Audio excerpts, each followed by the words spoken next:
Because I like to voice stuff out loud, and I like hearing someone respond instead of me feeling like I'm crazy. So you like to talk to people? I don't know, guys, like, I don't know if I'm weird or anything. I love a conversation, like, maybe it's just me.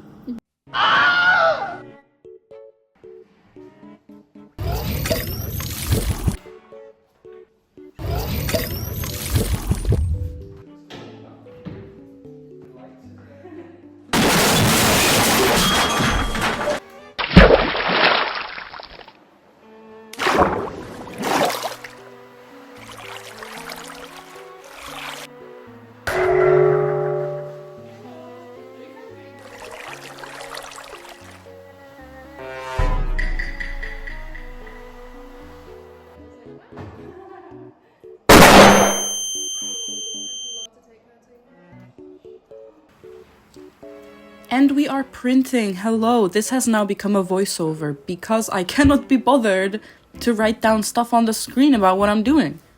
This is me printing. I want to eat this ink.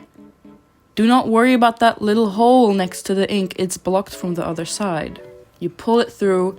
Because I'm printing on textiles, you don't do a flood because I need the textile bed. And basically what I do is I just push it through a couple times. Because it is the yellow layer and it has a lot more ink pass through, maybe I didn't have to do as many coats as I did with the red and with the blue. Because what it caused was it began to pool between the netting of the actual fabric. So I had to use the hairdryer to make sure that it basically dried properly without any weirdness and pooling, and I just wanted it to be surrounding the whole fiber.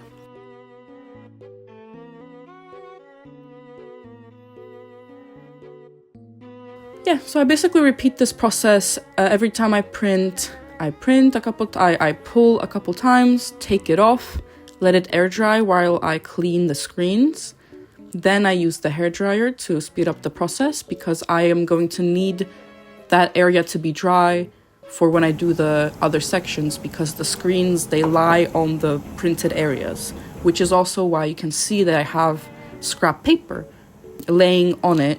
It basically protects the print, makes sure that none of the pinholes, none of the small holes in the screen get any ink through onto your final piece. And because this is a big fabric, any mistake on any part of the fabric is the whole piece ruined.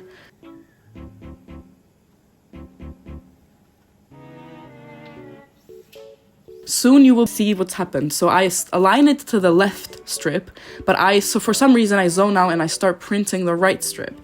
This is why I'm so thankful for being prepared in advance, because this is when I realized I messed up big time. And then I had to act fast because I wasn't sure how long it would take for the ink to pass through the scrap paper.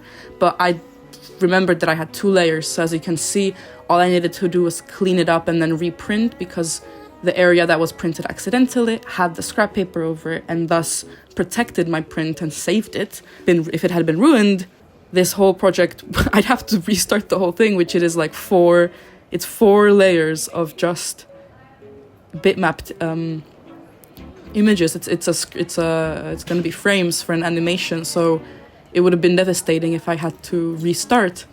This is when my friends come in. Hello, my friends. This is when Hannah scares me. Freaked out a little bit.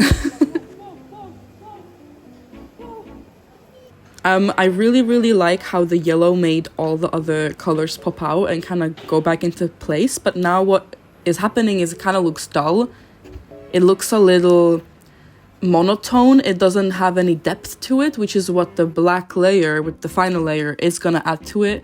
The black adds contrast and a bit more of shading, and it makes the images pop out, which is the difference between the 2 frames at the very end and the last line.